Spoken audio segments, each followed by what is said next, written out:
आमची आज सकाळीच कॉल मार्फत शासनाने जरांगे पाटील यांनी केलेलं आंदोलन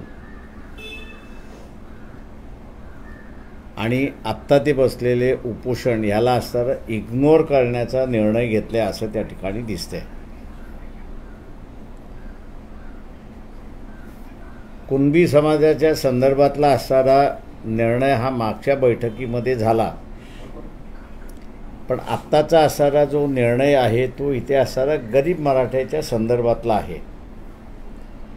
पक्षाच्या वतीने आम्ही असणारा भूमिका ह्या ठिकाणी स्पष्ट केलेली आहे की ओबीसीच्या ताटामध्ये मराठा समाजाला घेता येणार नाही। ते जर झालं तर टिकणारं आरक्षण त्या ठिकाणी ठरणार नाही आणि म्हणून ओबीसीचं आरक्षणाचं ताट हे वेगळं असलं पाहिजे आणि गरीब मराठा यांचं ताट वेगळं असलं पाहिजे असं आम्ही त्या ठिकाणी मानतो आहे। शासनाने शिंदे आयोगाच्या संदर्भातलं स्पेशल अधिवेशन बोलवणार असं सांगण्यात येत आहे। बोलवतील की न बोलवतील हे सांगता येत नाही, परंतु लोकसभेच्या अगोदर आणि आचारसंहिता सुरुवात होण्याच्या अगोदर त्यांना एक अधिवेशन घ्यावं लागेल बजेट मंजूर करण्यासाठी। आता हे फसवं राजकारण चाललंय काय हे आमच्या असताना लक्षात काही येत नाही आहे आणि म्हणून आम्ही असताना थेट जरांगे पाटील यांना आज निरोप पाठवलेला आहे, मेसेज पाठवलेला आहे की त्यांनी हा लढा स्वतःच्या शरीराचा त्याग करून करण्यात काहीही अर्थ नाही। त्यांनी इंडिपेंडेंट याच्यासाठी लढली पाहिजे का कुठल्याही पक्षावरती ते लढले तर त्या पक्षाची बंधनं त्या ठिकाणी येतात। तेव्हा बंधनं आली तर कदाचित गरीब मराठ्यांचा प्रश्न उद्या निवडून आल्यानंतर लोकसभेमध्ये मांडता येणार नाही आणि लढता येणार नाही। यासाठी आम्ही असताना सूचना पाठवलेली आहे। त्यांच्याबरोबर जालन्यातले आमचे असणारे काही पदाधिकारी जाऊन त्या ठिकाणी बोलणार आहेत की त्यांनी जालना लोकसभा मतदारसंघातून आपली उमेदवारी जाहीर करावी। ते निवडून येतील याची आम्हाला खात्री आहे आणि लोकसभेच्या निमित्ताने हा गरीब मराठ्यांचा प्रश्न त्यांना कायम ठेवता येतो आणि लोकसभेच्या माध्यमातूनच तो सोडवण्यात येईल। तो त्यांनी असणारा करावा अशी आम्ही त्यांना असणारं सांगणार आहोत। ते मान्य करतील अशी आम्ही अपेक्षा धरतो आहोत। आपण आता विचारा तुमचा पाठिंबा असणार आहे वंचितचा? आम्ही बोलायला जाणार म्हटलं नंतर तो गृहीतच आहे। आज कॅबिनेट मीटिंग होणार आहे, पण त्याच्यामध्ये तुम्ही असं म्हणताय की आज त्यांनी सुद्धा महाराष्ट्र बंद पुकारलेला आहे आणि 16 तारखेला अधिवेशन म्हणून अपेक्षित होतं, आता ते 20 तारखेला होणार आहे। त्याच्यामुळे गेल्या वेळेस ज्यावेळेस महिन्यापूर्वी उपोषण झालं त्यावेळेस सरकार सिरियसली घेत होतं, आत्ता सिरियसली घेत नाही असं तुम्हाला म्हणायचं आहे? हो, कारण का आत्ता सिरियसली सरकार घेत नाही असं माझं एकंदरीत निदर्शनास आलेलं आहे। कारण आतापर्यंत ज्या 4-5 दिवसात त्यांची प्रकृती खालावते, जसं मागे आपण बघितलेलं की अनेक लोक जात होते, भेटत होते किंवा चर्चा करत होते, या 4-5 दिवसात तसं काही होताना दिसत नाही। ते म्हणूनच म्हटलं ना की शासनाने त्यांना इग्नोर केलेलं दिसते असं मला त्या ठिकाणी वाटतंय। तेव्हा इश्यू हा इग्नोर करण्यासारखा आहे असं मी त्या ठिकाणी मानत नाही। गरीब मराठ्यांचा प्रश्न हा तसा महत्त्वपूर्ण प्रश्न आहे। शासनाने मध्यंतरी कुणबीच्या संदर्भातला GR काढला, आपण पाहिला। गरीब मराठ्यांच्या संदर्भातला असणारा शिंदे कमिटीमार्फत काहीतरी आम्ही करतो असं ते सांगतायत। आता काय नेमकं करणार ह्याची असणारी कोणालाच कल्पना ते देत नाहीत। लोकसभा निवडून निघून गेली तर मग हा प्रश्न पुन्हा दुर्लक्षित होईल आणि गेल्या 80 पासून हा जो प्रश्न आयरनीवरती येतो आहे आणि प्रत्येक वेळेस त्याला असणारा इथे निजामी मराठी जे आहेत सत्तेवरती राहिलेले यांनी डावललेला आहे. पुन्हा ते असणारं वाट बघतायत की लोकसभा निवडणूक झाली की आणि विधानसभेच्या निवडणुका झाल्या की मग आपल्याला पुन्हा हा प्रश्न त्या ठिकाणी डावलता येतो आहे. हा प्रश्न पुन्हा डावलला जाऊ नये म्हणून आम्ही असणारा जरांगे पाटलांकडे निरोप पाठवलेला आहे की त्यांनी लोकसभेमधली आपली उमेदवारी जाहीर करावी. काय रिप्लाय आला सर त्यांचा, काय म्हणतात? आला की आम्ही सांगतो, आपल्याला अजून आलेला नाही. सर जसं जरांगे पाटील यांनी निवडणूक लढवावी असं आपण म्हणताय, ओबीसी मराठा हा सगळा वाद चालू आहे. आज ओबीसी जे काही लीडर्स आहेत ते आता एक स्वतःची पॉलिटिकल पार्टी फॉर्म करतात आहे, त्याची आजच घोषणा होणार आहे, पत्रकार परिषद होणार आहे. कसं या सगळ्याकडे बघतात? ओबीसीमधली पॉलिटिकल जागृती झाली ह्याच्याबद्दल मी आनंदित आहे. आणि आत्ता माझ्या अंदाजानं खऱ्या अर्थाने लोकशाही सुरुवात झाली असं मी त्या ठिकाणी मानतो आहे. आपल्या अधिकाराची लढाई असं स्वरूप त्या ठिकाणी येते. त्याच्यामुळे भारतीय जनता पक्षाचा रिलिजियस अजेंडा जो आहे तो गळून पडतो आहे अशी परिस्थिती आपल्याला एकंदरीत दिसते. त्याचं आम्ही स्वागत करतो आहे. त्यांनी तुम्हाला देखील त्यांच्यासोबत येण्याची विनंती करू असं सांगितलं आहे, तुम्ही त्यांना पाठिंबा द्याल का? कोणाला? ते माझं म्हणणं असं आहे, ओबीसीचं असणारं राजकारणाचं पहिल्यांदा त्यांचा पक्ष फॉर्म होऊ द्या, त्यांचे धोरणं काय काय ते आम्ही बघू आणि त्याच्यानंतर मग आम्ही निर्णय घेऊ. पण त्याचं पक्ष फॉर्मेशन करता येते त्याचं आम्ही स्वागत करतो. महाविकास आघाडीच्या जागा वाटपाबाबत काय चर्चा आहे, काय अपडेट? तुमच्याकडे संपर्क झाला आहे का पुन्हा एकदा? वर्तमानपत्रातून जे आपण ऐकलं तेच आम्ही ऐकलेलं आहे. म्हणजे वर्तमानपत्रातून की 40 जागेंचं आमचं सेटलमेंट झालेलं आहे. आमची जी शेवटची बैठक झाली होती मसुद्याच्या संदर्भातलं, तिथे आम्ही आमचा असणारा फायनल मसुदा सबमिट केलेला आहे.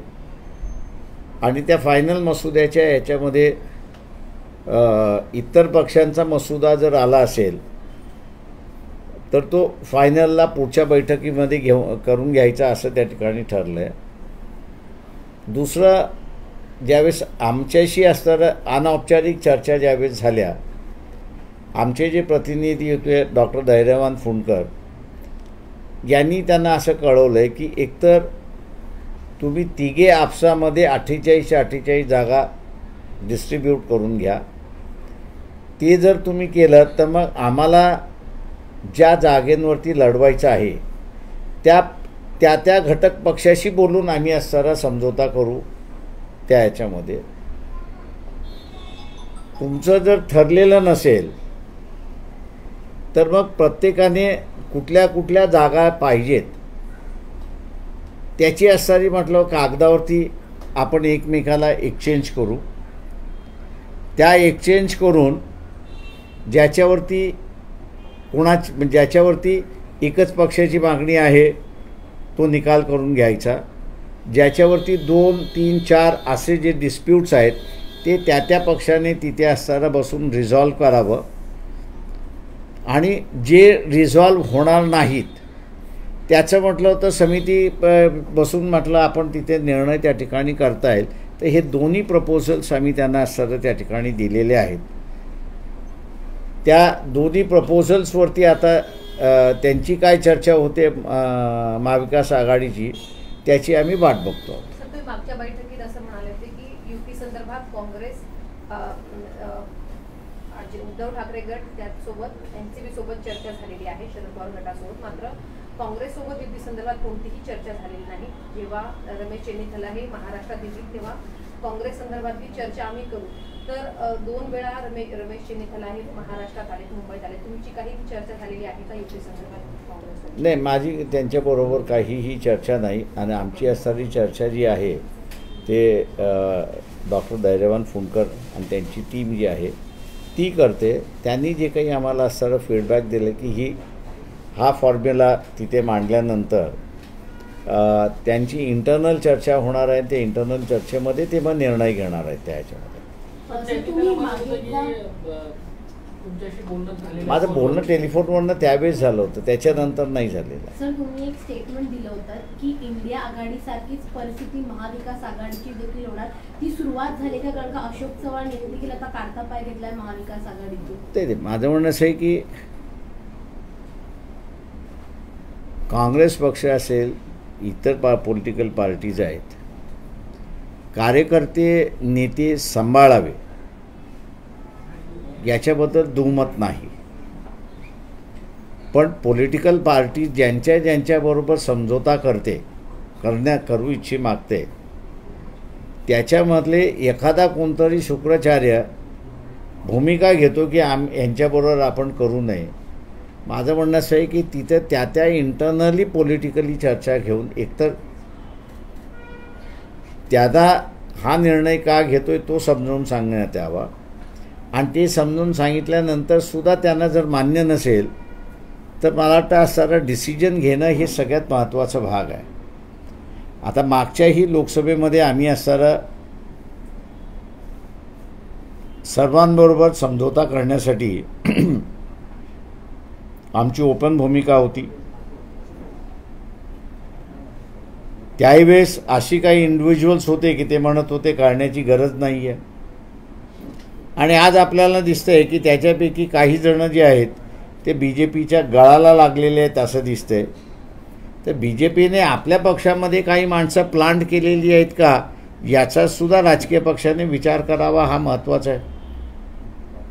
सर काल अशोक चव्हाण भाजपमध्ये गेले, अजूनही काही काँग्रेसची लोक आमदार जाण्याची शक्यता आहे का? काय वाटतं?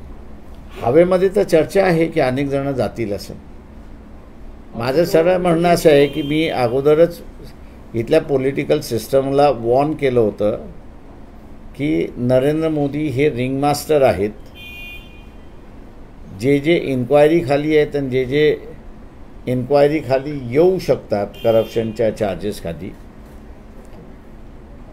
मोदींना ज्यांना नाचवायचं आहे एकतर ते नाचायला तयार होतील, किंवा नाचायचं नसेल तर ते BJPमध्ये सहसा सरळ निघून जातील. शरद पवार यांच्या गटाच्या आमदारांसंदर्भात उद्या निर्णय लागणार आहे अपात्रतेसंदर्भात, आणि आज अशी चर्चा सुरू आहे की काँग्रेस आणि शरद पवार गट हे विलीन होतील म्हणून काँग्रेसमध्ये. काँग्रेसने जसा प्रस्ताव दिला अशा पद्धतीची माहिती येते शरद पवारांनी. मला माहीत नाही. सर तुम्ही महाविकास माझ्याशी कोणी ह्या गोष्टी शेअर केलेल्या नाहीत. नाही ते आता मी ज्योतिषी अजून झालेलो नाही. सर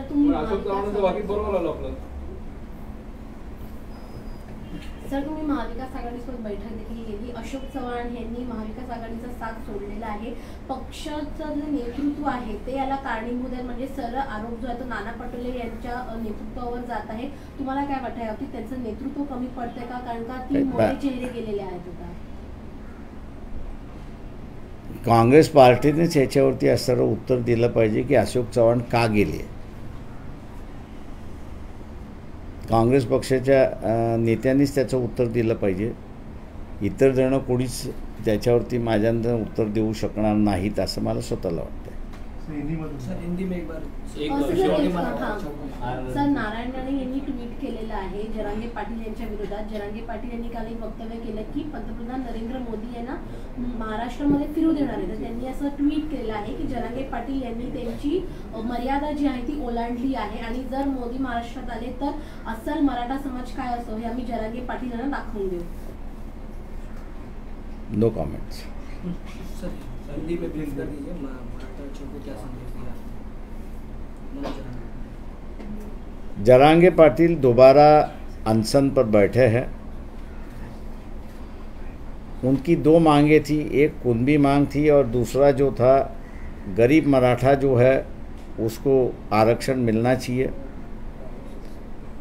ये जो मराठा आरक्षण की बात वहाँ पर थी, सरकार ने अधूरी रखी थी और यही कहा कि एकनाथ शिंदे का जो कमीशन बैठा है उसके बाद में इसका फैसला लिया जाएगा. और ये भी बताया गया था कि अधिवेशन जो है सरकार लेगी और उस पर निर्णय होगा और उस पर निर्णय होगा.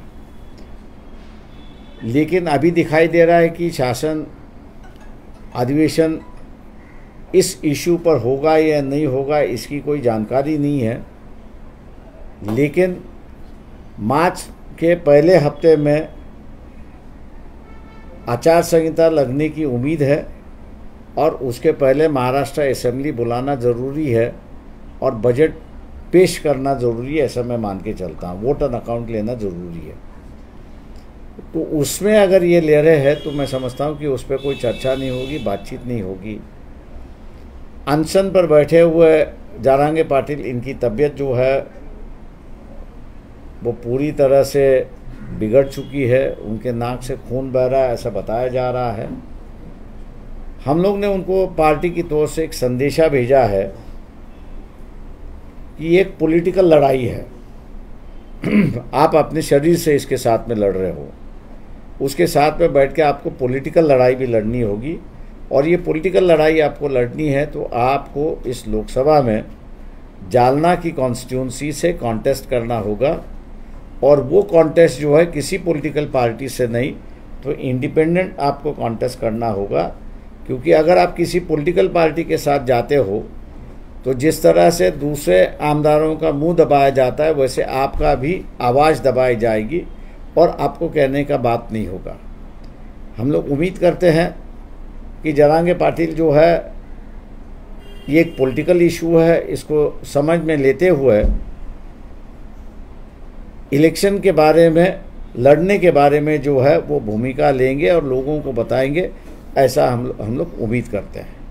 वंचित बहुजन आघाड़ी किस तरह से जारंगे पाटिल को देखिए, जब हमने सुझाव ही दिया है तो इसका मतलब यही है कि हम उसको उनके साथ रहेंगे, लेकिन उनसे यही कहेंगे कि ओबीसी का आरक्षण अलग होगा और मराठा समाज का आरक्षण जो है वो अलग होगा, दोनों को मिक्स करने की कोई ज़रूरत नहीं है। कुनबी की मांग तो उनकी पूरी हो चुकी है, मतलब जो कुनबी तो पहले भी था वहाँ पर, तो इसलिए उनका जो ये था कि रिश्तेदारों की बात वहाँ पर थी, तो उस पर अभी तक सरकार ने कोई स्पष्टता नहीं दी है कि रिश्तेदारों का होगा या नहीं होगा।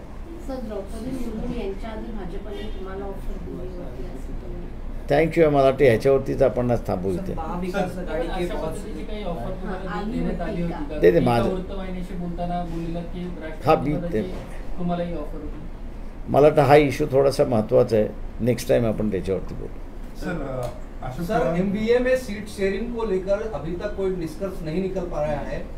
आप भी गए थे पिछली बैठक में, क्या लग रहा है कुछ नतीजा निकलेगा? सीट शेयरिंग हो पाएगी? आपकी हिस्सेदारी कितनी रहेगी? देखिए, हमने उस पर जो मीटिंग हुई थी उस पर एक बात एमबीए को बताई दी थी कि वो अपने आप में अगर 48 सीटों का बंटवारा करे तो हमको कोई एतराज़ नहीं है। जो इंडिविजुअल पॉलिटिकल पार्टीज़ है उनके साथ में बैठ के हमको जो सीट चाहिए उनसे हम लोग बातचीत करेंगे। अगर समझौता नहीं हुआ है तो मैंने उनसे कहा कि हर पार्टी की डिमांड जो है वो पूल करते हैं, और पूल करने के बाद जो इंडिविजुअल सीट्स है उस पर फैसला हो जाएगा कि भैया ये सीटें उनको दी है। जहाँ 2 पार्टियाँ मांग कर रही है, 3 पार्टियाँ मांग कर रही है, 4 पार्टियाँ मांग कर रही है, जहाँ 2 है वो दोनों बैठ के फैसला करे कि कौन छोड़ने के लिए तैयार है, कौन लड़ने के लिए तैयार है। जो 3 है वो तीनों पार्टी तय कर ले, जहाँ 4 है वहाँ पर 4 तय कर ले। जहाँ पे डिसीजन नहीं होता है वो कमेटी बैठ के फैसला करेंगे। अगर ये सिस्टम अपनाते हैं तो मैंने उनसे कहा कि भैया समझौता जल्दी हो सकता है। लेकिन लेट हो रहा, आपको लगता है इसी वजह से नेता भी छोड़कर जा रहे हैं पार्टियों का? नहीं, नेता और सीट शेयरिंग का कोई संबंध नहीं। जिनको जाना है वो तो जाएंगे ही, क्योंकि उनको जेल से बचना है। मैंने तो पहले कहा कि मोदी जी का फंडा एक ही है, आप अगर हमारे पास आओ तो आप गंगा में धुले हुए बन जाओगे, नहीं तो आप तिहाड़ में दिखाई दोगे। अभी एक खबर आई थी एनसीपी और कांग्रेस के मर्जर की, हालांकि एनसीपी डिनाई कर चुकी है, इस पर आपकी क्या? आप मेरे ख्याल से जब डिनाई कर चुकी है तो बातचीत का गुंजाइश ही नहीं है, खत्म हो गई वो तो। खंडोरेंच्या विजयाविषयी आपल्याला काय वाटतं? खंडोरे निवडून येतील? No comments. जर मागासवर्गीय आयोगावरनं चंद्रलाल मेश्राम यांची उचल मागणी करण्यात आलेली आहे, मराठा आरक्षणासंदर्भातल्या त्यांच्या भूमिकेवरनं वाद निर्माण होतोय असं वाटतंय का? मला जेवढी माहिती आहे त्याच्यामध्ये कलेक्शन ऑफ डेटाच्या सिस्टमवरनं त्यांचा वाद आहे. का त्यांचा जो काही आक्षेप मला असताना दिसतो आहे की ज्या पद्धतीने डेटा कलेक्ट केला जातो आहे त्या पद्धतीतच दोष आहे आणि त्या दोषामुळे गरीब मराठ्याला आरक्षण मिळणार नाही अशी एकंदरीत त्यांची भाषा असं मी त्या ठिकाणी बघतोय. सर आपने एक इलेक्शन पिटिशन फाइल हुई है, ये मालूम नहीं मुझे कोई पिटिशन की मनोज कोई जानकारी नहीं है. सर मनोज जरांगे संदर्भात बोलताना केंद्रीय मंत्री नारायण राणे यांनी सांगितलंय डोक्यावर पडलेला माणूस आहे तो काही बडबड करतो आणि आता त्यांनी मर्यादा ओलांडण्याचा प्रयत्न जरांगेचा सुरू आहे असं वक्तव्य एका चळवळीतल्या व्यक्तीबद्दल केलं जातंय. कसं बघता नारायण राणेंच्या वक्तव्याकडे? राजकारणाचा स्तर हा पूर्णपणे खालावलेला आहे. एकमेकांबद्दल जो आदर पाहिजे तो आदर राहिलेला नाही आणि अशा या वक्तव्यातून पुन्हा ते अधोरेखित होत आहे. महाराष्ट्राच्या जनतेला आमचं आव्हान आहे की हे जे सत्ताधारी जे आहेत यांची अवस्था गढूळ पाण्यासारखी झालेली आहे. किंवा गढूळ पाणी हे काही पिण्यालायक नसतं, ते बदलावं लागतं, फेकून द्यावं लागतं. येणाऱ्या लोकसभा आणि विधानसभेमध्ये लोक नवीन पाणी भरतील असं मी त्या ठिकाणी अपेक्षा बघावं. सर महाराष्ट्र में महाविकास आघाड़ी को कमजोर करने के लिए बीजेपी सबको ऑफर दे रही है, अपनी तरफ खींचने की कोशिश कर रही है. आपको भी इस तरह का कोई ऑफर आया है? देखिए बीजेपी की ये जो ऑफ़र है मैं ये मान के चलता हूँ कि 370 रद्द करने के बाद, राम मंदिर का निर्माण करने के बाद, कॉमन सिविल कोड की भाषा करने के बाद और कुछ उनके स्टेटों में लागू करने के बाद भी जब दूसरे पार्टियों को ख़त्म करने की बात होती है तो मैं ये समझता हूँ कि उनके पाँव के नीचे की मिट्टी खिसक गई है और उनको ये लगता है कि अपने को अगर बचना है कि दूसरे का मकान तोड़ दो, उनका मकान टूट गया तो अपना जो है वो शाबुत रहेगा, ऐसी उनकी राजनीति है. इसलिए ये पूरी तरह से डर चुके हैं ऐसा मैं मान के चलता हूँ. नेशनल पर्सपेक्टिव में अगर टीएमसी खुद लड़ रही है कांग्रेस के बिना, आम आदमी पार्टी पंजाब दिल्ली गोवा में अपने आप लड़ रही है इंडिया अलायंस के बिना, तो आपको लगता है कि कहीं ना कहीं बीजेपी को हटाने का कार्यक्रम है वो ऑलमोस्ट पेपर पे समाप्त हो? मेरे हिसाब से जो है वो जो इलेक्शंस हुए, बंगाल में इलेक्शंस हुए, बीजेपी सफाई हुई. आज जो है पंजाब में इलेक्शंस हुए, बीजेपी सफाई हुई. बिहार में इलेक्शंस हुए, बीजेपी वहाँ पे सफाई हुई है. तो ये उनका सफाया होते जा रहा है और आज जो है वो किसानों का आंदोलन दोबारा शुरुआत हो चुका है. तो इसका मतलब ये हुआ कि इनका जो राम मंदिर का जो मामला था और ये कह रहे कि राम मंदिर के इशू पर हम लोग आएंगे, किसानों ने उस मामले को तो तहस नहस कर दिया और एमएसपी प्राइस का कानून बनाने की बात की है. अभी तो ये बना भी नहीं सकते, सिर्फ ऑर्डिनेंस निकाल सकते हैं.